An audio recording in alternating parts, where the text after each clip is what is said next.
Assalamualaikum warahmatullahi wabarakatuh. Perkenalkan, nama saya Nopsela Safitri dengan NPM 5020210 dari kelas 4E Pendidikan Guru Sekolah Dasar. Di sini saya akan membuat video pembelajaran mengenai proses pembelajaran berdasarkan standar proses K13 kurikulum darurat, kurikulum paradigma baru. Yang pertama ada standar proses. Menurut Peraturan Menteri Pendidikan dan Kebudayaan Nomor 22 Tahun 2016, Pasal 1 Ayat 1 menyatakan bahwa standar proses adalah kriteria mengenai pelaksanaan pembelajaran pada satuan pendidikan dasar dan satuan pendidikan dasar menengah untuk mencapai kompetensi lulusan. Yang pertama ada kompetensi standar proses. Yang pertama ada perencanaan pembelajaran.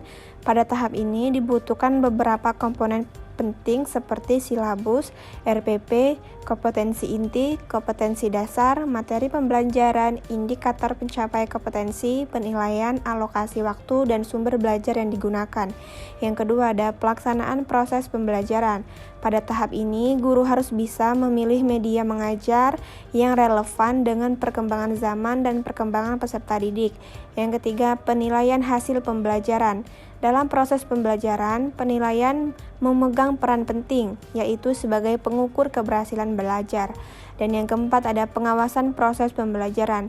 Adapun kegiatan pengawasan meliputi pemantauan, supervisi, evaluasi, pelaporan, dan tindak lanjut.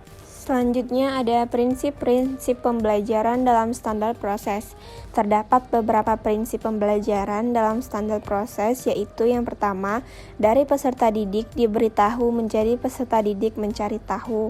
Yang kedua, dari guru sebagai satu-satunya sumber belajar menjadi belajar berbasis aneka sumber belajar. Yang ketiga, dari pendekatan tekstual menuju proses sebagai penguatan penggunaan pendekatan ilmiah. Yang keempat, dari pembelajaran berbasis konten menuju pembelajaran berbasis kompetensi. Yang kelima, dari pembelajaran parsial menuju pembelajaran terpadu. Yang keenam, dari pembelajaran yang menekankan jawaban tunggal menuju pembelajaran dengan jawaban yang kebenarannya multidimensi.